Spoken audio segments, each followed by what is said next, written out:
कोई दिन आपकी ज़िंदगी में, आपकी जो भी उम्र है, 15 साल, 20 साल, 40, 50, 60, जो भी है, आपकी ज़िंदगी में कभी कोई ऐसा दिन आया हो कि शाम को आप घर पहुंचे हो और आपने जाके अपने बूढ़े अब्बू जी को गले से लगाया हो और फिर कहा हो कि अब्बा मुझे तुझसे बहुत मोहब्बत है, मैं कह नहीं सकता हूँ लेकिन तेरी याद भी बहुत आती है। या जिनके बाप का इंतकाल हो गया, किसी शाम वो कब्रिस्तान में अकेले चले गए हों यारों की महफिल को छोड़ के, और अपने बाप की कब्र पे हाथ फेर के ये कहा हो कि यार अब्बू आज सब कुछ है, गाड़ी है, पैसे हैं, खाना है, लेकिन मेरे घर में तू नहीं है। अल्लाहु अकबर। अब आप नमाज पढ़ने जाते हैं, आपको ये पता है कि आपके दाएं बाएं कौन नमाज पढ़ता है? जो मोहल्ले की मस्जिदें, उनका ये हुक्म है कि अगर अब्दुर्रहमान फजर में नहीं आया, जोर में नहीं आया, असर में नहीं आया, मगरिब में नहीं आया, ईशा में सारी मस्जिद वाले जाके पूछा कहाँ गया? दुख दर्द में है तो दुख दर्द बांटे, परेशान हाल है तो परेशानी बांटे। अगर आपको जमात से नमाज पढ़ते हो यही नहीं पता कि इमाम भूखा मर रहा, मुअज्जिन के पास कुछ है नहीं, कोई पड़ोसी है उसके घर की छत गिरी हुई है, कोई मेरा भाई है वो दुख दर्द में है, तो फिर किस बात की दोस्ती नमाज में निभा रहे हो? नमाज तो बनाई इसीलिए थी कि एक अच्छी सामाजिक व्यवस्था को जन्म दिया जाता, हम इकट्ठे होकर एक अच्छा समाज बनाते। रसूलुल्लाह की मस्जिद में गैर मुस्लिमों ने आके जब सवाल किया, या रसूलुल्लाह कपड़े, खाना, रसूलुल्लाह ने कभी इनकार नहीं किया कि आपकी मस्जिद में भी कुछ ऐसा इंतजाम है कि हमारे हम वतन भाई, उनमें अगर कोई गरीब हो वो आप तक पहुंच जाए और आपसे सवाल कर दे तो आप फिर उसकी मदद करने वाले हो। क्या आपने भी ऐसी मस्जिद बनाई है? कौन सा इस्लाम तलाश कर रहे हैं मेरे भाई? कौन सा? अंदाजा तो लगाओ कि हम कहां से कहां पहुंच गए दीन के मामले में। हम नबी अलैहिस्सलाम की तालीमात को कैसे भूल सकते हैं? मेरे पैगंबर अलैहिस्सलाम फाके से पेड़ से पत्थर बंधे, एक गैर मुस्लिम आया, या रसूलल्लाह खाना दीजिए। प्यारे अलैहिस्सलाम ने आवाज़ लगाई, कौन है जो इसको खाना खिला के लाए? मैं जन्नत में आला तरीन खाने का वादा करता हूँ। सहाबा उठे, उसको खाना खिलाया, क्योंकि नबी की मस्जिद है सल्लल्लाहु अलैहि वसल्लम, किसी को खाली लौटाया। आपने सुना होगा, अब मेरी इस बात से कुछ मौलवी ना नाराज हो जाना, आपने सुना होगा रमज़ान में बहुत से लोग चंदा करने आते हैं। हाँ जी, आते हैं ना, तो वो अच्छे लोग हैं, उनको इनकार नहीं करना चाहिए। लेकिन रसूलुल्लाह सल्लल्लाहु अलैहि वसल्लम ने क्या सुन्नत अपनाई? उन्होंने अबू बकर सिद्दीक रज़ियल्लाहु अन्हु को कहा कि ज़कात इकट्ठी करके लाओ। कहाँ इकट्ठी करके लानी है? मस्जिद में। कहाँ? मस्जिद में। व्हाट्सएप यूनिवर्सिटी वाले कहते हैं कि 1930-40 में जब तेल निकला तो अरब अमीर हो गए, लेकिन इस्लाम की तारीख ये कहती है, ये कर्तबा की जामा मस्जिद जो स्पेन में बनी है, अंदलुस में, ये सल्जोकियों के बड़े बड़े महल, ये सल्तनत उस्मानिया की फलक शगाफ इमारतें, ये पूरी कायनात के अंदर बेहतरीन मुसलमानों ने निज़ाम, ये तेल निकलने के बाद नहीं आया। रसूलुल्लाह ने कहा था ज़कात इकट्ठी करो, उसको मस्जिद में लाओ। फिर या रसूलुल्लाह क्या करना है? पहले देखो करीब में कौन गरीब है, हम उसको इतना अमीर करें कि अगले साल वो भी ज़कात देने वाला हो। हमारे यहाँ कोई गरीब नहीं। 75 साल में हम ऐसे ज़कात बांट रहे हैं कि हमारा गरीब गरीब ही है। उमर बिन अब्दुल अजीज अलैहि रहमा, जिनको खुलफा राशिदीन का वारिस कहते हैं, उनके बारे में लिखते हैं मुहद्दिसीन कि उनके दौर में ये हालत हो गई थी मुसलमानों की कि ज़कात के जवाहरात खच्चरों पे लाद के कभी यमन भेजते थे, कभी अफ्रीका भेजते थे, कभी स्पेन भेजते थे, वापस आ जाते थे। या अमीरुल मोमिनीन कोई गरीब है नहीं, किसको दे? आप कैसे ज़कात बांटते हो? कहाँ है मस्जिदों के मुतवल्ली?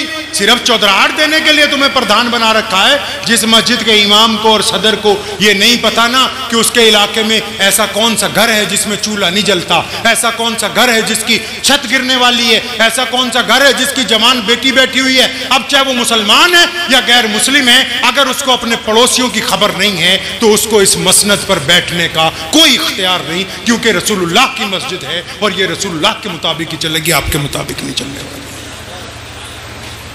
अपने अंदर तब्दीली लानी होगी, लाएंगे इंशाअल्लाह।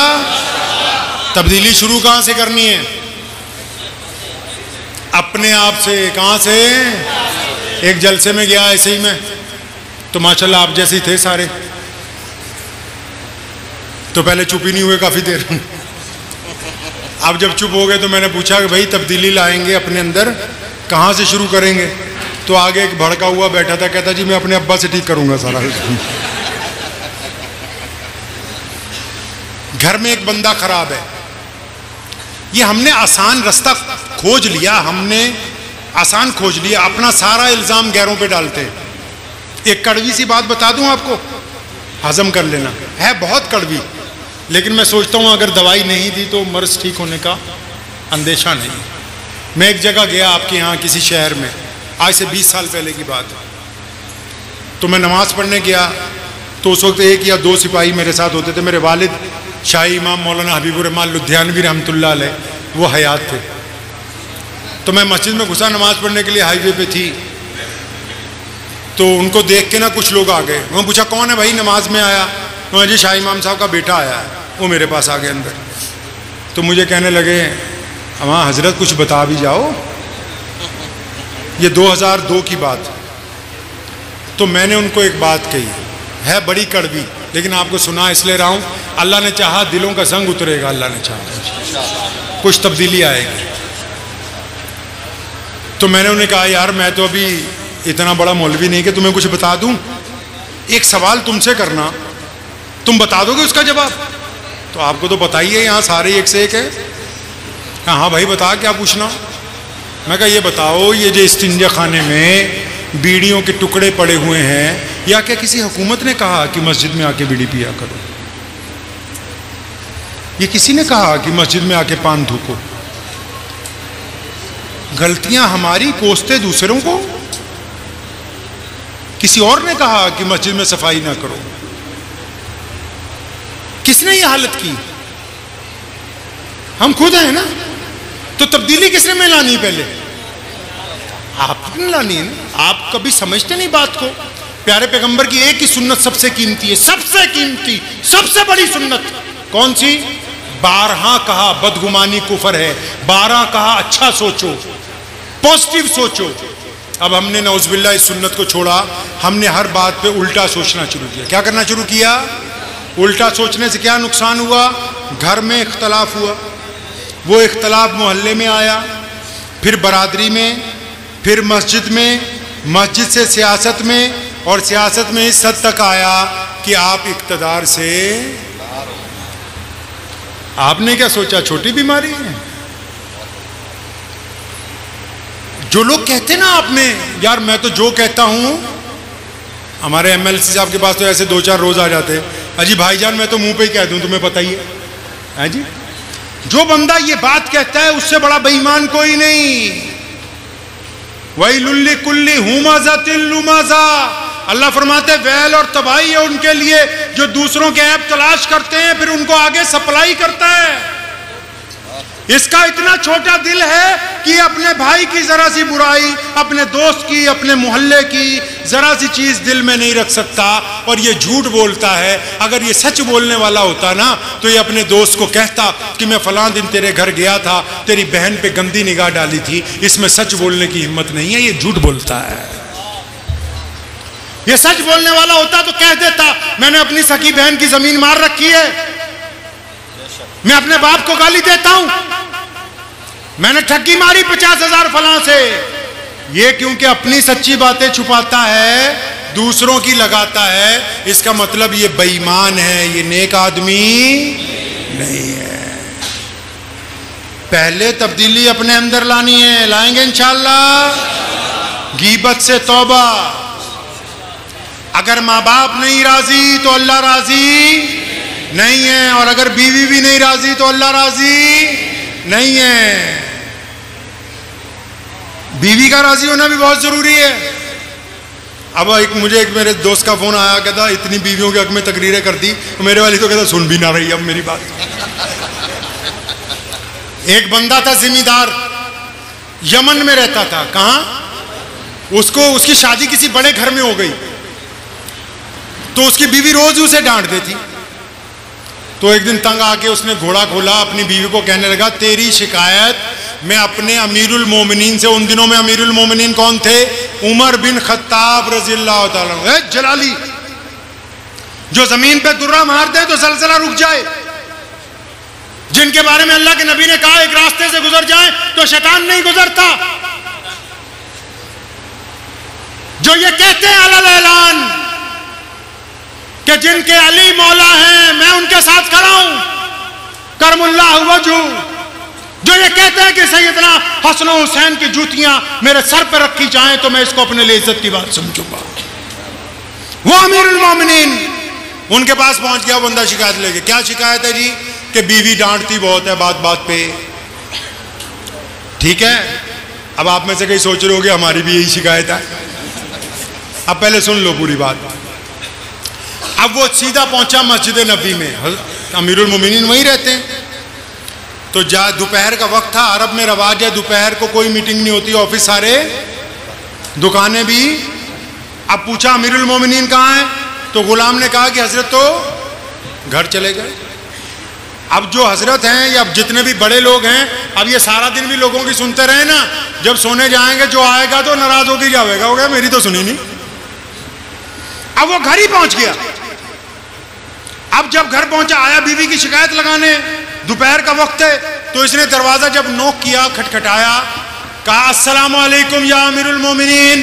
अंदर से आवाज आई वालेकुम। अभी उन्होंने वालेकुम सलाम पूरा नहीं कहा तो उनकी बीवी अंदर से कह रही है ओ ले आ गए पतंदर, और तुझे भी सुकून नहीं है, इनके अलावा इन्हें भी सुकून नहीं तेरे अलावा, तू आता ही क्यों है घर, मस्जिद में ही रहा कर, पीछे पीछे आ गई है, वक्त ही नहीं है तेरे पास हमारे लिए, बच्चों के लिए कोई वक्त नहीं है तेरे पास। अब जब इसने अमीरुल मोमिनीन की बीवी की डांट सुनी, ये घबरा गया। अब ये भागा वहां से। हजरत ने दरवाजा खोला तो देखा वापस जा रहा है। अब आवाज मारी, भाई जरा बता क्या बात हुई। तो वो दूर से क्या कहता है, अजी मेरे हालात तुम्हारे हालात से तो अच्छे हैं।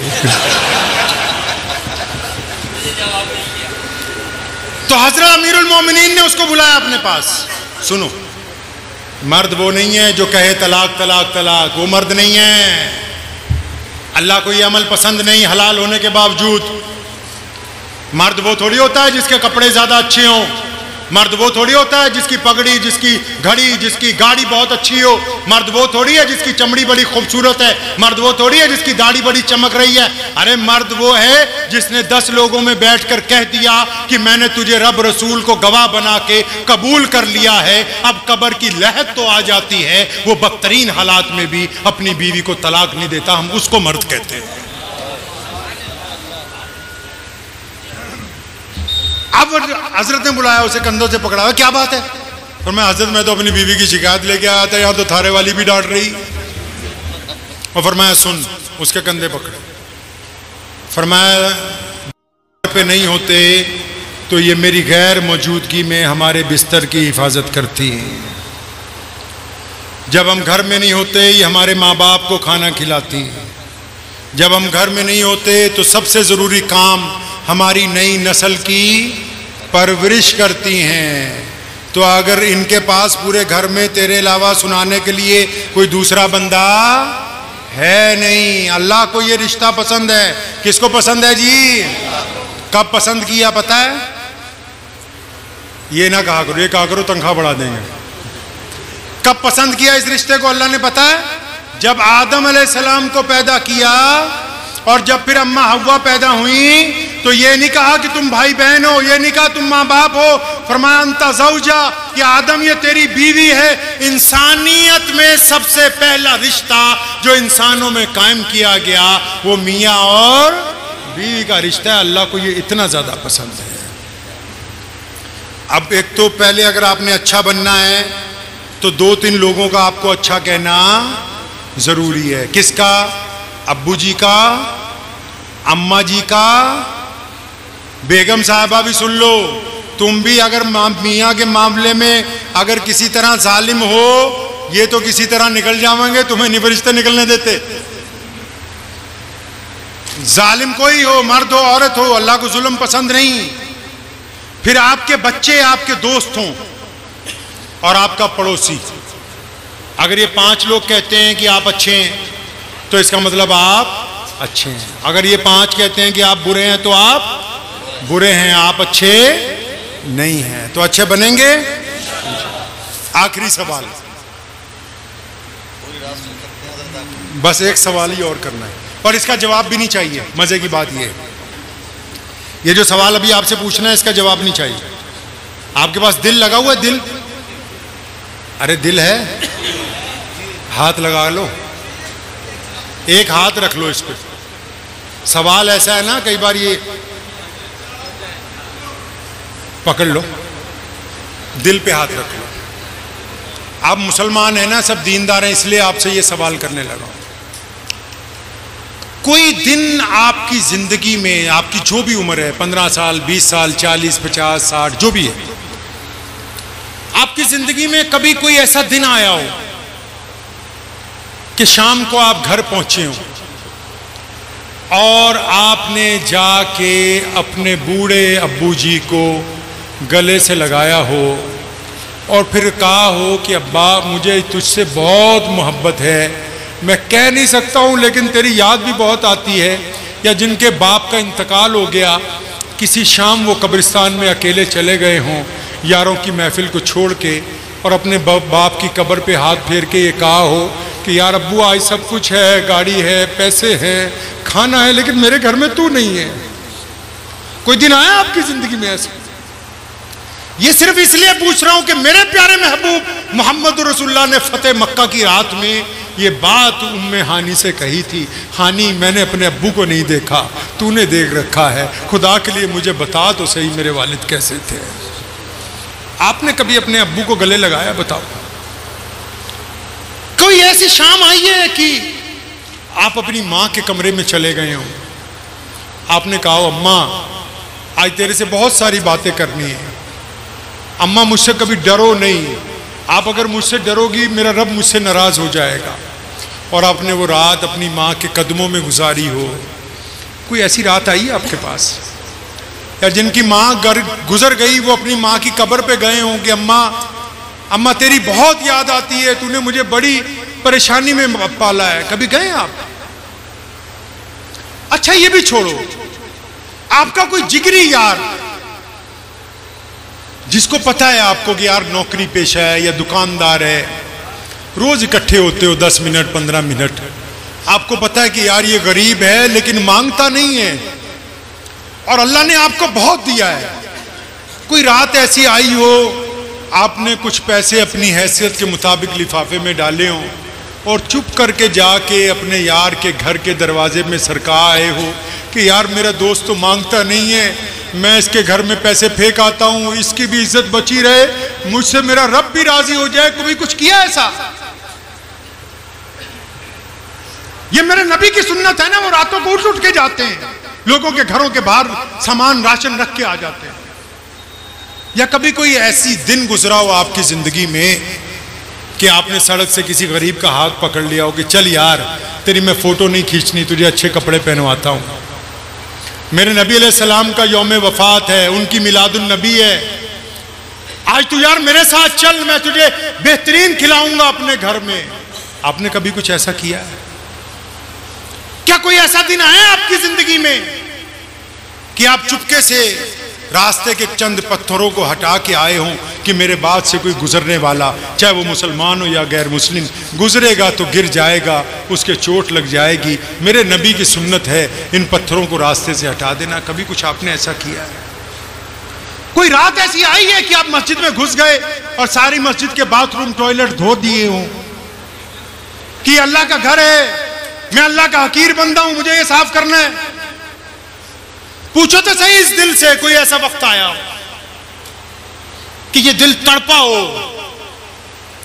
अरे इश्क तो आज भी होता है रसूलुल्लाह सल्लल्लाहु अलैहि वसल्लम से, जब हम गैर की बेटी की तरफ आंखें झुका लेते हैं, जब हम छुप के किसी को सदका देते हैं, जब किसी की बुराई हम अपने दिल में छुपा लेते हैं, जब किसी के ताने को हम पी जाते हैं, जब ताकत होने के बावजूद हम किसी से बदला नहीं लेते, तो इश्क नबी तो आज भी अदा होता है सल्लल्लाहु अलैहि वसल्लम। अदा करने वाले लोग चाहिए।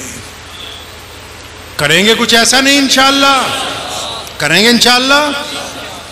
इस्लाम ये नहीं कहता कि सारी दुनिया मुसलमान हो जाए, लेकिन इस्लाम ये कहता है कि किसी मुसलमान की वजह से किसी दूसरे को ये कहने का मौका ना मिले कि मुसलमान बदतमीज होते हैं। ये नहीं मौका मिलना चाहिए। तो हमें अपने अंदर तब्दीली लानी है। पहले हम लोगों को नहीं सुधारेंगे, पहले किसको सुधारना है जी? हम एक दूसरे पे जज नहीं लगे हुए। ये जो अदालतें खोल रखी ना चाय की दुकानों पे, गली की नुक्कड़ पे, कि फलां का बेटा ऐसा, फलां की, नहीं, हम एक दूसरे पर जज नहीं लगाए गए। हम अपने अमाल को पहले दुरुस्त करें। उस काम के लिए मस्जिद में मेंबर है, मेंबर पर इमाम की ड्यूटी है, और उसको भी कान पकड़ के शरीयत ने कहा सुन ले कान खोल के, जब खड़ा होकर ये कहेगा कि सूद खाना हराम है, गैरों की बेटियों को देखना गुनाह है, बदतमीजी करना गुनाह है, तो किसी एक का नाम लेके ना करना, क्योंकि अल्लाह को अपने बंदों की इज्जत बड़ी महबूब है। उसको भी कह रखा है कि जब बात करना तो सबके लिए बराबर करना, ताकि मेरे किसी एक बंदे की बेइज्जती ना हो जाए, और उस बंदे की अल्लाह बेइज्जती नहीं चाहते जो गुनहगार है। नेकोकार की तो बात ही क्या होगी। तो तब्दीली लानी इंशाअल्लाह, अपने अंदर लाएंगे तब्दीली। हाँ, अपना रंग, अपना ढंग, अपनी जुबान, अपनी चाल, अपनी आंखें, इसको अच्छा करेंगे इंशाअल्लाह। दुआ कीजिए अल्लाह मुझे भी और आप सबको भी इन बातों पे अमल की तौफीक अता फरमाए। वाखिर दावाना अनिल हम्दुलिल्लाहि रब्बिल आलमीन। मुझे उम्मीद है कि आपको ये वीडियो पसंद आई होगी। अगर पसंद आई हो तो ये आप अपने दोस्तों के साथ शेयर करें और इस चैनल को सब्सक्राइब जरूर करें।